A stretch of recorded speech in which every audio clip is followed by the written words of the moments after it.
नमस्ते नमस्कार. आपल्या YouTube channel Sonali लाईफस्टाईलमध्ये सर्वांचं हार्दिक स्वागत आहे. नवीन दिवसाची नवीन सुरुवात. तर आम्ही आता चाललेले आहे थ्रेडिंग करायला पार्लरमध्ये. तर थ्रेडिंग करते, बाकीचं कामं पण मला आवरायचं आहे. मी चिवडा बनवून ठेवलेला आहे, तर तो मी काही व्हिडिओ शूट केला नाही, पण मग तुम्हाला दाखवते. मी चिवडा मस्त छान बनवून ठेवलेला आहे, नंतर दाखवेनच. तर चला मी आता पार्लरमध्ये जाते, नंतर बोलते तुमच्याशी.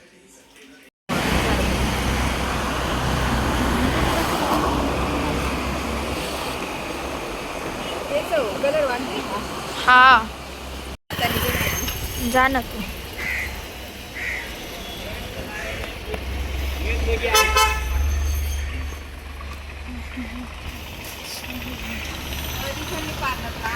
पार्लरमध्ये तर माझ्या फ्रेंडच आहे, तर त्याच्यावर मी येते करायला.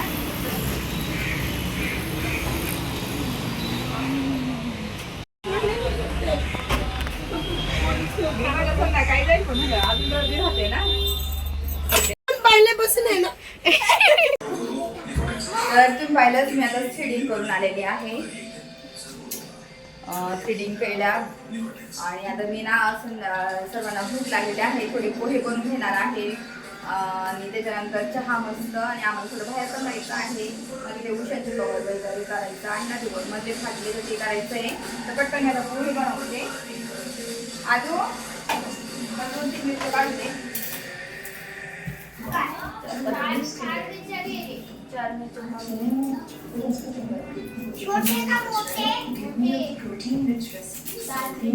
इकडच्या साईड, इकडच्या अरे ग्रीन कलर मोठे मोठे ते भजीच्या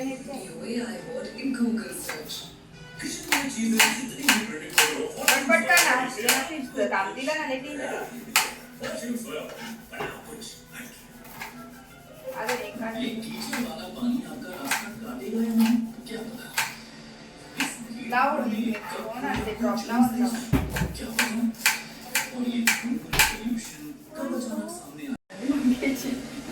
कसं द्यायला हळद आई टाकते ना नटायचे पहिले टाकायची हळद.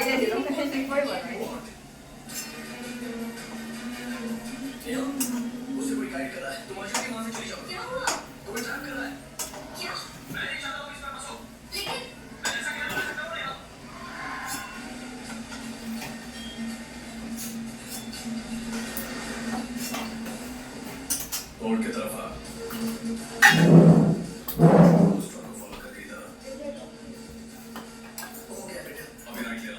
ले लिया बेटा, स्ट्रेट आ जा, स्ट्रेट आ जा, फास्ट फास्ट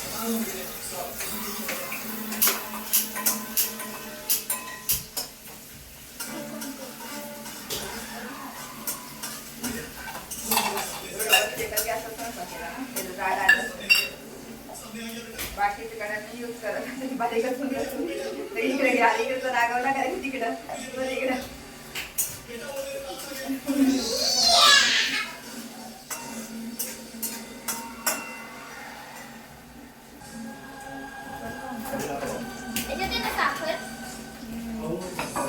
इकडे किचन मध्ये नको येऊ, फक्त पडत दादा कडी लावून घे.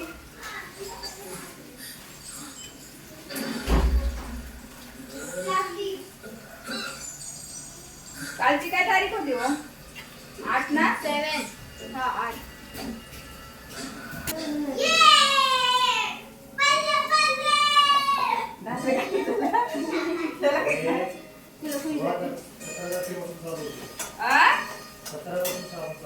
ओ 17 पासून नाही, अमावस्या सुरू झाली का हे काही तर श्रावण, पण सोमवारची उपास धरू श्रावण सोमवार 17 पासून आहे.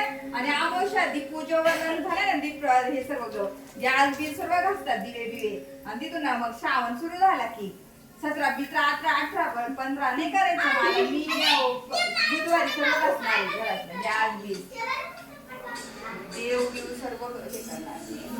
त्यानंतर काही बोंबलंय टाकले. तुम्हाला खायचं असेल ना 2-3 दिवसात खाऊन टाका, नंतर तुझी नाही.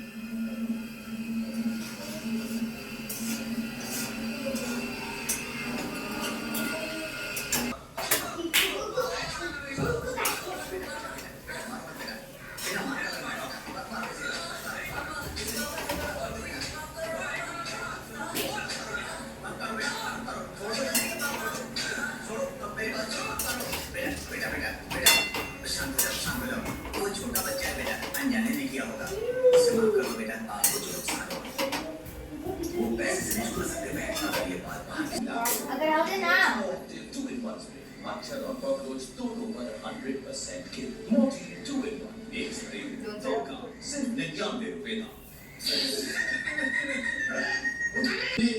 सगळं टाकून द्या अंडा पण फोडून टाकून अंडा पोळी खाल्लं ना अंडा पोळी हा अंडा डोसा अंडा पोळी ते कसं खाते पण आणलं पप्पा काय तो फिर चेहरे के लिए क्या चुडा चुडा चुडा दिवस चुडाच खात बसा हा ना नको ते बोलून दाखवते टेस्टी टेस्टी 2 दिवस की राहतो का नाही मला नाही गॅरंटी आता बच्चों की पढ़ाई कैसे चल रही है खाणार दोनों खूप मन लगा के पढ़ाई हा, कर रहे हैं जेवणा सोबत याच्या सोबत असं नाही का? एकदमच जेवण दोनों के दोनों खुद से पढ़ने लगे खुद से हाँ ना। खुद से वो दोनों खाना नहीं खाते हैं पढ़ाई कैसे करने लगे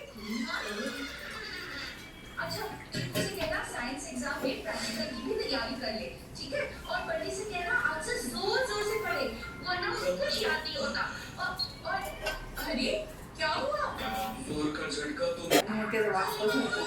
मग ते काही 20-30 रुपयाला भेटते चिंगमातीचं. पण ते दिवे कोणत्या लावते दिवा ते नाही का ते दिवाळीत आपण ऑर्डर केलं ते म्हणजे ऑर्डर बुक करायला पाहिजे Amazon रोज आपण तिथे लावू शकतो ते कितीचा. दिवा पण पेटत नाही ते आणि वरती मस्त वगैरे अरे मैं तो बताना ये नहीं दूसरे भूली आने कि वाले मैंने चीकू के लिए मिल्कशेक हाँ, और बंटी के थोड़ा लिए बाहर बादाम से की बर्फी टेस्ट बना के रखी है क्योंकि चीकू प्लेन दूध पीता नहीं है और बंटी प्लेन बादाम 30 रुपये चिलीमध्ये चालूच राहते आणि दिव्याची छोटी ऑर्डर करू ना आणि किती वेळ आहेत ना तो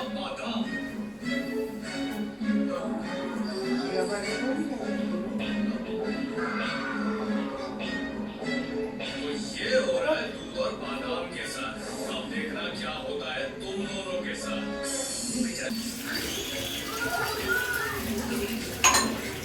भांडी लाव किती दिवसांनी वेळ लावायला लागता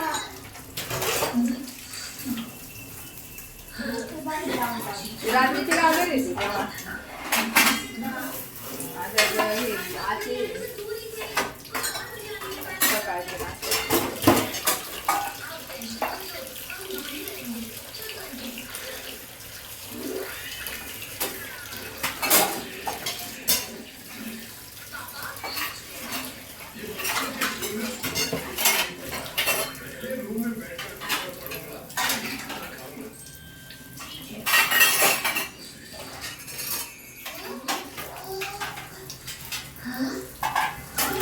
प्लास्टिकचे भांडे घेऊन घेतले चुन जयनी नाही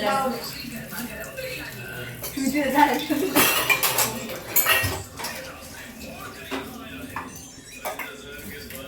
ते भारी ना छोटं स्वस्त सुचले का ते झाडांसाठी भारी काही सुचत घेऊन घ्यावं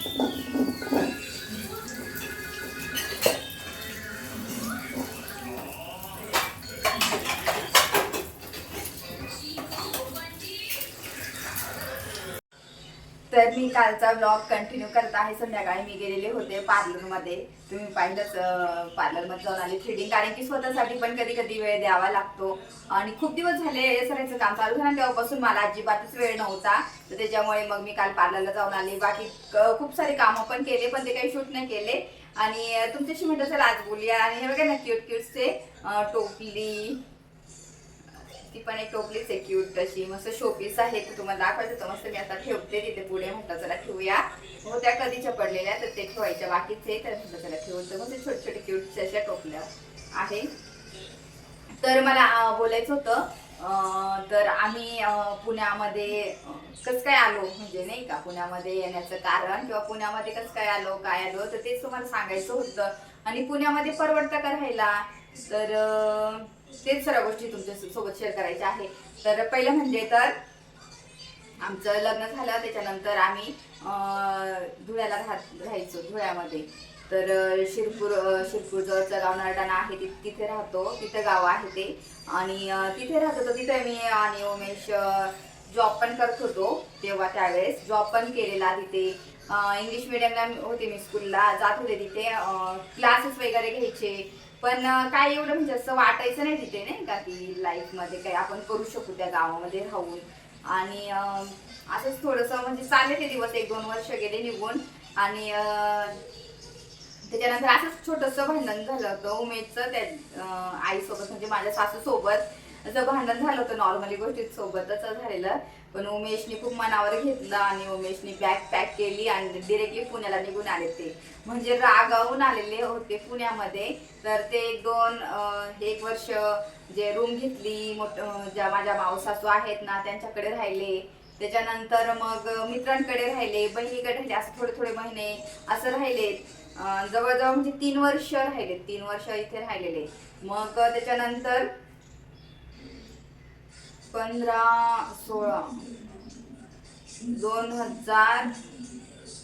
2014 मध्ये मी आले इकडे. 14-15 मध्ये मी आले. 14 मध्ये आले होते मी पुण्यामध्ये. मग रूम घेतली तेव्हा दीदी होती, खूप छोटी होती, लहान होती ती. जवळजवळ ती 2च वर्षाची होती दिशू. आणि 2 वर्षाची असताना मी पुण्याला आलेले. आणि तेव्हा आम्ही आलो. मग रूम घेतलेली होती नागपूर चाळमध्ये होतं हाऊसिंग बोर्ड येरोड्यामधलं. तर तिथं आम्ही राहायला लागलो. तर आलो, मग रूम घेतली. त्याच्यानंतर मग दिशू रोज रडायची की मला इथं राहायचं नाही. घर छोटं होतं, 2 रूमचं होतं. त्याच्यामध्ये दिशू म्हणायची मला नाही राहायचं. तिला करमायचं नाही, गावाची सवय होती, मोठं घर होतं, पण बाहेर खेळायला जागा होती, तर तिला अजिबात आवडायचं नाही, असं होतं. आणि म्हणजे ते येण्याचं पण असं होतं की आधी नाही का मी तिथंच होते. त्याच्यानंतर दिशून मी म्हणजे त्यांच्याजवळ राहायचे, उमेश इकडे राहायचे 2-3 वर्ष. त्याच्यानंतर आम्ही इकडे आलो. त्याच्यानंतर मग मला पण करमायचं नाही, असं नाही का मी कधी राहिलेले नव्हते. असं घर छोटंसं 2 रूमच्या घरामध्ये म्हणजे कधी राहिलेच नव्हते, असं नाही का एवढं छोट्या घरामध्ये. तर पहिले तर तसं राहिलो आम्ही, 3 वर्ष राहिलो त्या घरामध्ये. पण ते घर खूप लकी होतं आमच्यासाठी. तर त्यामुळे ना मी लगेच लगेच जॉबला लागले. मी पहिले ना सयाजीनाथला जॉबला, ते मोजे शाळा आहे तिथं जायची सयाजीनाथला. तर खूप लांब होती मी, जवळजवळ घरातून 6:30ला जायची, 2-2:30ला यायची घरी, असं होतं. दिशू राहायची. आणि आमचे बालचे होत्या ना ज्या मुली वगैरे, त्या पण खूप छान होते. जे होत्या ना फॅमिली मेंबर्स, ते खूप छान होते. कोकणातले होते, खूप काळजी घ्यायची दिशूची. मी नसताना ना त्यांच्याजवळ बसायची किंवा त्या पण काळजी घ्यायच्या, अशी लक्ष द्यायच्या. तर मग मला जरा चांगलं वाटायला लागलं तिथे. पण एवढं की जागेची कमतरता, छोटं. आणि पुण्यामध्ये इथं गजबजलेलं नाही का, असं म्हणजे सवय नव्हती ती. गावाकडे एकदम मोकळं राहण्याची सवय होती. तर करमायचं नाही. पण ठीक आहे, ते दिवस पण काढले, 2-3 वर्ष काढले. त्याच्यानंतर मग 2018ला सयाजीनाथला जसं मग नंतर मग मी इथं धनेश्वरमध्ये ट्राय केलं. शाळेमध्ये लागले, 2018 मध्ये लागले.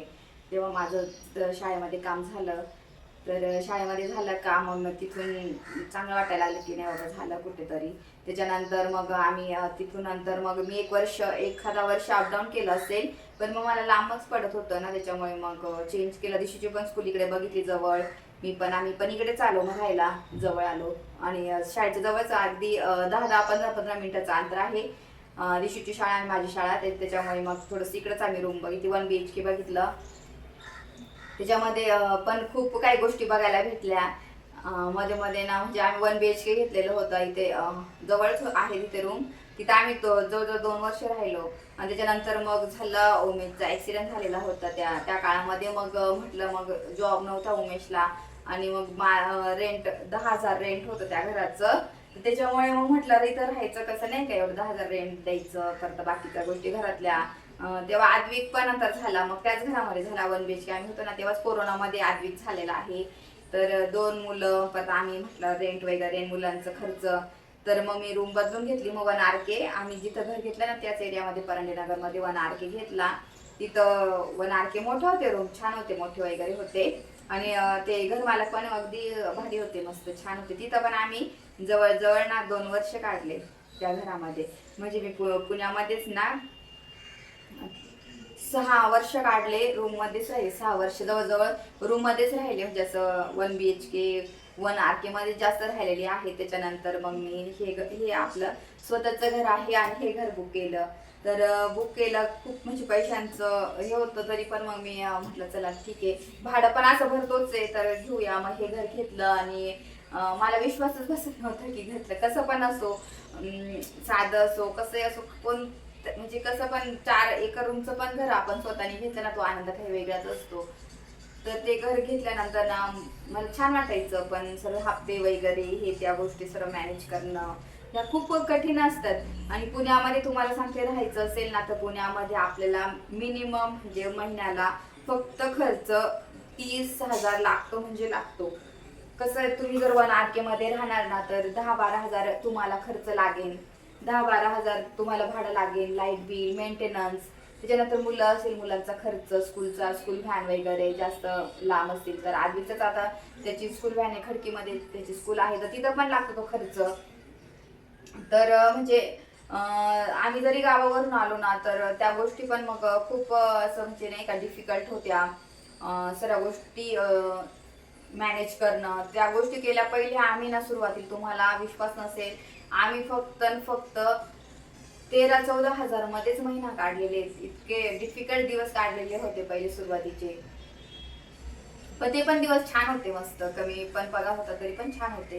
म्हणजे एवढं काही खर्च नव्हती करत मी तेव्हा, हे घे ते घे. आणि तुम्हाला सांगते की इंटरेस्टिंग गोष्ट, जेव्हा बाहेर पण कुठे बाहेर जाणार ना, आणि अजिबात काहीच असं खरेदी करायचं नाही पहिले. म्हणजे काही पण असं बघायला आवडायचं किंवा नाही का म्हणजे घ्यायची इच्छा व्हायची, पण तरी पण आम्ही घ्यायचं नाही, काहीच नाही घ्यायचं, फक्त जाऊन यायचो, फिरून यायचो. खूप फिरायचो पण त्यावेळेस, असं इकडे तिकडे खूप जायचो आम्ही, पण जास्त खरेदी वगैरे असं काही करायचं नाही. आता तो दिवस आणि हा दिवस खूप बदलला. म्हणजे वेळ कशी बदलते, वेळेनुसार सर्व गोष्टी बदलतात. खरंच आहे, तेव्हाची वेळ आणि आताची वेळमध्ये खरंच खूप फरक पडलेला आहे. आता असं नाही की घेऊ शकते मी, नाही का, आता म्हणजे मला काही वाटलं ना तर ह्या क्षणाला मी काही गोष्टी घेऊ शकते, अशी परिस्थिती आहे आता. आणि त्यावेळेस तसं नव्हतं. पण मग आपण पण मेहनत केली, आपण पण आपला विश्वास ठेवला, सर्व गोष्टी आपण पण केल्या ना तर सर्व गोष्टी बदलतात. असं काही नाही तेच दिवस थांबून राहतात. म्हणून आपण स्वतःवर विश्वास ठेवायचा, पॉझिटिव्ह राहायचं. आणि त्याच पॉझिटिव्ह तर राहायलाच पाहिजे, पण मेहनत खूप महत्वाची असते, काम महत्वाचं असतं. ते आपण जर काम व्यवस्थित केलं ना आपलं, तर आपल्याला त्याचं फळ मिळतं नक्कीच. तर त्या गोष्टी ना खूप कधी कधी आठवतात. आणि मला ना असं मी विचार करायची, असं नाही का, बघायची मध्ये मी घर घेईन का, मी हे घेईन का, ते घेईन का, म्हणजे असं विचार करायची मी त्यावेळेस. आणि मला नव्हतं म्हणजे असं म्हणजे पुण्यामध्ये मी घर घेऊच शकत नाही, मी अजिबात घर घेणारच नाही, म्हणजे नाही होणार, असं पॉसिबलच नाहीये. इतके महाग घर आणि पुण्यामध्ये अजिबात घेणं शक्य नाहीये. म्हणजे मला असं वाटायचं की भाड्याच्याच घरात राहावं लागेल आपल्याला, असं भाड्याने रेंटनी वगैरेच राहू आपण, की स्वतःचं काही घेऊ शकणार नाही. पण उमेदचा ऍक्सिडेंट असताना सुद्धा मी हे पाऊल उचललं आणि 1 BHK घेतलेला आहे. आता सध्या पुरता तरी आम्हाला आहे बरोबर. पुढचं तर आहे, दुसरे प्लॅन आहेत तर ते तुम्हाला सांगेनच मी. म्हणजे तुम्हाला तो व्हिडिओ तुम्ही बघणार तेव्हा तुम्हाला कळेलच.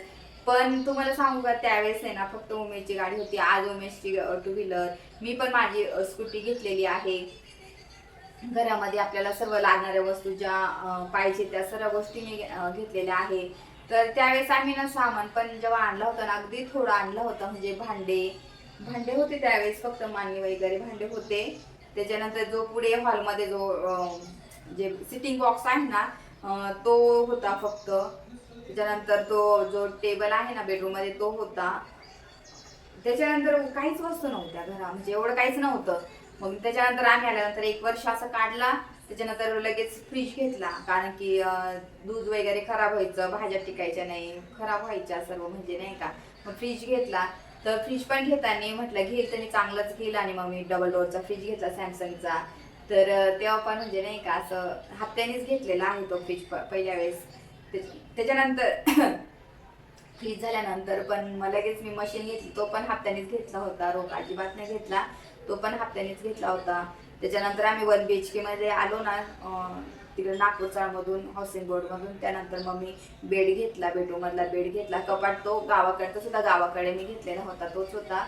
त्याच्यानंतर मग अशा एक गोष्टी घेतल्या. आणि बाकीचं मी ना अजून पण बाकीचं घेत नाहीये, कारण की तुम्हाला सांगते की अजून आपल्या खूप गोष्टी म्हणजे दुसऱ्या आहे त्या लोक, म्हणजे जोपर्यंत आपण करत नाही तोपर्यंत सांगत नसतात असं म्हणतात. आणि तुम्हाला दिसेलच त्या मला काय करायचं, म्हणून मी नाही घरामध्ये फर्निचर किंवा नाही का दुसऱ्या गोष्टी काही करत नाही. तर आहे अशा गोष्टी. तर म्हणजे असं वाटायचं नाही की नाही का उमेश फक्त रागवून पुण्याला आले होते आणि त्याच्यानंतर मग आमचं आयुष्य असं काही झालेलं आहे. म्हणजे एक गोष्ट एक निमित्त होतं, त्या गोष्टी रागवण्याचं निमित्त होतं आईसोबत भांडण आणि इकडं पुण्याला यायचं निमित्त, आणि त्याच्या निमित्ताने मला नोकरी परमनंट नोकरी लागली, ते झालं माझं काम. पण म्हणजे एवढ्या गोष्टी आपण स्वतः केल्या की कोणाचं नाही का याच्यामध्ये कोणाचं असं कोणी मदत केली नाही किंवा कोणाकडनं आम्ही घेतलं नाही, असं नाही का, स्वतःच्या हिमतीवर मी केलं हे सर्व. आणि खरंच ते एक निमित्त पण असतं ना की नाही का आपलं काहीतरी चांगलं होण्यासाठी एखादी गोष्ट वाईट घडते, तर खरंच असं असतं बरं का. आणि ते भांडण झालंय ना, निघून आले जवळजवळ, म्हणजे नाही का आम्हाला म्हणजे असं वाटत नव्हतं त्या भांडणामुळे एवढं काही हे होईल, आणि आज त्याच भांडणामुळे एवढं काही आम्ही आज पाहतोय. मुलं इथे शाळेमध्ये, दोघं मुलं शाळेमध्ये, आद्विक झाला, दोघं पण इथे शाळेत जात आहे पुण्यामध्ये, घर आहे, गाड्या आहेत आमच्या, म्हणजे आहे असं नाही का सर्व गोष्टी. तर खरंच विश्वास बसत नाही. तर अशा काही गोष्टी असतात. खरंच काही काही गोष्टी पण ज्या काही म्हणजे आज वाईट पण कधी कधी चांगल्या गोष्टीसाठी होतं. असं आज आपल्यासोबत वाईट होतं ना, तर कधी म्हणजे ते पुढे आपल्यासाठी काहीतरी चांगलं होण्यासाठी वाईट होतं, ही गोष्ट नक्की आहे आणि मी अनुभवली स्वतः. तर त्याच्यामुळे आणि असा आमचा प्रवास होता आणि तो निवांत मी सांगेनच अजून नंतर. एकदम डीप मध्ये सांगायला गेले ना तर खूप गोष्टी आहेत आणि खूप कठीण परिस्थितीमधून सुद्धा आम्ही दिवस काढून आज आलो. तुम्हाला म्हणजे एक क्षण सांगते, आठवतोय मला. एक वर्ष असा होता म्हणजे उमेदचं नाही का ऍक्सिडेंट झाल्यानंतर, म्हणजे जरा माझा पण पगार तेव्हा कमीच होता, नुकताच मला चालू झालेला होता पगार. तर त्यावेळेस पण काय झालं, गणपती बाप्पा बसणार होते, गणपती बाप्पा येणार त्यावेळेस तुम्हाला सांगते, म्हणजे असं नाही का एक वेळेस आपल्याकडे नाही का सर्व काही असतं, पण एक वेळेस अशी येते की आपण नाही का एकदम नाराज. त्यावेळेस असा क्षण आला की गणपती बसवायचे होते आणि मी गणपती बसवत होते, छोटीशी आम्ही मूर्ती आणायचो आणि छोटीशी मूर्तीच बसवायची मी नेहमी. तर नाही का त्यावेळेस आहे ना गणपती बाप्पा बसणार होते ना, त्यावेळेस पैसे पण नव्हते अक्षरशः. म्हणजे उमेचा पगारच नव्हता, किती महिने झाले, आणि माझा पगार तो मधून आहे ना दूध पण आदवीतला आणायची मध्ये मध्ये, आणि नाही का घर भाडं वगैरे द्यायचो आम्ही. आणि म्हणजे असंच थोड्या गोष्टी होत्या ना, तर त्या गोष्टी मला आठवतात. तर म्हटलं बापरे, आता उद्या आज गणपती बाबा बसवायचे आणि पैसे पण आहे जवळ नाही का, तरी पण ते त्या म्हणजे त्यावेळेस आहे ना झालं ते गणपती बाप्पा पण बसवली. छोटी मूर्ती आणली होती आम्ही, कितीची आणली ती मला आठवतं, 200 का 300 आणली होती, एकदम छोटीशी आणलेली होती त्यावेळेस, पण बसवले होते. म्हणजे तेव्हा पण असं नाही का, तरी म्हणजे कधी कधी ना इतके असे क्षण गेलेत ना, तर म्हणजे असं आठवलं तर खरंच डोळ्यात पाणी येतं माझ्या तर. आणि ना मला कधी कधी ना स्वतःच मी यायची ना जेव्हा शाळेतून निघायची, मला असं वाटायचं की नाही का आता हे असं हे काय करू मी, नाही का घरात काय काय घेऊन जाऊ, मला स्वतःच असं नाही का डोळ्यात पाणी यायचं रस्त्याने येता. ते दिवस इतके आठवते ना मला. पण आता लगेच सर्व बदललं सर्व. आणि मी आता ना कोणती म्हणजे आता घेताना ना मी आता पण तसंच करते, काय लगेच नाही का पैसे खर्चत नाही किंवा नाही का जेव्हा आम्हाला लागतात ना त्या गोष्टी मी त्याच घेते, कारण की आपण नेहमी आपल्या परिस्थितीची जाणीव ठेवली पाहिजे. जे आधीचे दिवस आणि आताचे दिवस आहे ना कधीच विसरायचे नाही. आज जरी आपलं चांगलं झालं ना, तर आपण त्या मागच्या गोष्टींची जाणीव ठेवली पाहिजे आणि आपल्यासोबत नेहमी चांगलंच होतं. म्हणून मी आज पण ते दिवस माझे आठवते आणि छान म्हणजे त्या गोष्टी होत्या. आणि आज असं नाही की लगेच नाही का वायफाय खर्च करणं किंवा नाही का काही पण म्हणजे असं हे करायचं, ते मी अजिबात करत नाही. मला जेवढे लागतं ना त्या गोष्टी मी करते आणि असं सेव्हिंग करण्याचा प्रयत्न करते, कारण की आपल्याला पुढे अजून काही गोष्टी चांगल्या होण्यासाठी, मुलांसाठी चांगलं करण्यासाठी ना मी सेव्हिंग करायची किंवा नाही का असं म्हणजे करायला पाहिजे. आपण काहीतरी फ्युचरमध्ये काही गोष्टी चांगल्या होण्यासाठी आपण पण आपल्या चांगल्या काही गोष्टी नाही का नेहमी लक्षात ठेवायच्या, मागचे दिवस लक्षात ठेवायचे. आणि मी नेहमी ते ठेवत असते. म्हणजे तो प्रवास असा होता, म्हणजे एक निमित्त होतं तेव्हाच आम्ही पुण्याला येण्याचं कसं झालं. आणि आज मी स्वतः म्हणजे असं वाटत नव्हतं की मी पुण्यामध्ये घर घेईन, सर्व घेईन. म्हणजे अशा एक एक गोष्टी मी काय काय घेते ना तुमच्यासोबत शेअर करते. आता गाडी पण घेतली, घर घेतलं, तेव्हा मी व्हिडिओ शूट करत नव्हती. तेव्हा मी शूट म्हणजे करत होती, पण एवढंच असं नाही का दाखवत नव्हती मी एवढं. पण त्याच्यानंतर घर घेतल्यानंतर होम टूर पण दिला होता मी. नॉर्मलच तुम्हाला माहिती मी जास्त घरामध्ये वस्तू नाही, तरी पण होम टूर केला होता मी घराचा फर्स्ट टाइम. एवढे हे नव्हती ब्लॉगिंग म्हणजे एवढं असं करायचं नाही, एवढं नव्हतं. मला आवडतं करायला खरं म्हणजे, तर मला आवड आहे त्या गोष्टीची. त्याच्यानंतर म्हणजे नाही का असं सर्व गोष्टी एक एक बदलत गेल्या, करत गेले मी. आणि आज आहे तर आज सर्व व्यवस्थित आहे, स्टेबल आहे, असं काही प्रॉब्लेम नाहीये. त्याच्यामुळे ना तो दिवस आणि आजचा दिवस खूप डिफरंट आहे आणि ते दिवस मला आज पण आठवत आहे आणि आजचे दिवस आठवत आहे. त्याच्यामुळे ना कधी पण माणसाने ना आयुष्यामध्ये कधीच हार मानायची नाहीये. मेहनत केली ना तर तुम्हाला सर्व मिळतं मेहनत केल्यानंतर. कारण की आपण कोणाला फसवलं नाही, कोणाचा एक म्हणजे कोणत्याच गोष्टीमध्ये कोणाचं वाईट चितलं नाही तर आपल्यासोबत नेहमी चांगलं होतं. आणि आपण नाही का आपलं स्वतःच बघायचं कोणाच्या गोष्टी म्हणजे कोणाचं काय होतं, कोण घेतंय आधी त्याने घेतलं म्हणजे असं हे होतं. अजिबात नाही त्या गोष्टीकडे. दुसरं कोण काय घेतंय काय करतंय त्याच्याकडे लक्ष न देता आपण स्वतः आपल्याकडे जर लक्ष दिलं म्हणजे आपल्याकडे जेवढे त्याच्यात खुश राहिलं ना आपण नेहमी देव आपल्याला आपल्यासोबत चांगलंच करतं नेहमी. आणि असा होता तो प्रवास आमचा गावाकडून. ह्या गोष्टीमुळे गाव सोडलं होतं आणि इकडे पुण्यामध्ये आलो. पुण्यामध्ये येऊन आम्ही आता स्वतः म्हणजे असं कोणाच्या नाही का म्हणजे आपण असं नाही कोणाच्या याच्या खाली राहायचं दबाव म्हणजे दुसऱ्यांच्या घर म्हणजे स्वतःच्या हक्काचं घर कसं ते असतं की आपण आपल्या हक्काच्या घरामध्ये ती एक वेगळंच असते फिलिंग. तर तशी आग आहे किंवा कोणाच्या नाही का म्हणजे सोबत असं हे नाही दबल्यासारखं नाही एकदम आपण स्वतः मेहनतीने इथं राहतोय घेऊन. त्याच्यामुळे ना खूप छान वाटतं ह्या सगळ्या गोष्टी. आणि मला खरंच आज पण विश्वास बसत नाही म्हणजे कसं पण घेतलं घर असो छोटं मोठं असो पण ते आपल्या हक्काचं आहे तरी मला वाटत नाही की मी आज एवढं इथपर्यंत जाईल. आणि खूप मी याच्यासाठी मेहनत केलेली, खूप जास्त मेहनत केलेली आहे या गोष्टीसाठी. आणि हे आयुष्य आहे ना म्हणजे मेहनत केली ना तर आपल्याला सर्व काही देव देतो. आणि त्याच्यामुळे ना मला तरी देवावर खूप विश्वास आहे. त्याच्यामुळे ना नेहमी तुम्ही पण कष्ट करा. जरी तुमच्या लाईफमध्ये जरी संकट असतील, संकट सर्वांच्याच लाईफमध्ये असतात नाही का. आपल्याकडे पैशांचे प्रॉब्लेम किंवा जरी असले ना तरी आपण त्या वेळेनुसार आपण जर मेहनत केली ना आपल्याला सर्व काही मिळतं. आणि तसंच मी केलेलं आहे. आणि आज जसं जेवढं आहे ना तेवढं खूप जास्त चांगलं आहे, खुश पण आहे. तर चला असा होता हा प्रवास. आणि थोडी इमोशनल पण झाले मी आज कारण की खूप काही गोष्टी होत्या असं बोलताना थोडंसं हे होतं पण ठीक आहे. तर चला आज असं होतं चला थोडंसं बोलूया. आणि गाव सोडलं आणि आम्ही सर्व हे काही मिळवलेलं आहे. तर असं होतं आमचा प्रवास. चला मी आजचा व्हिडिओ इथंच एंड करते. माझा हा व्हिडिओ आवडला असेल तर लाईक करा, शेअर करा, सबस्क्राईब करा. तोपर्यंत तुमची काळजी घ्या. भेटूया आपण लवकरच नेक्स्ट ब्लॉगमध्ये. तोपर्यंत बाय.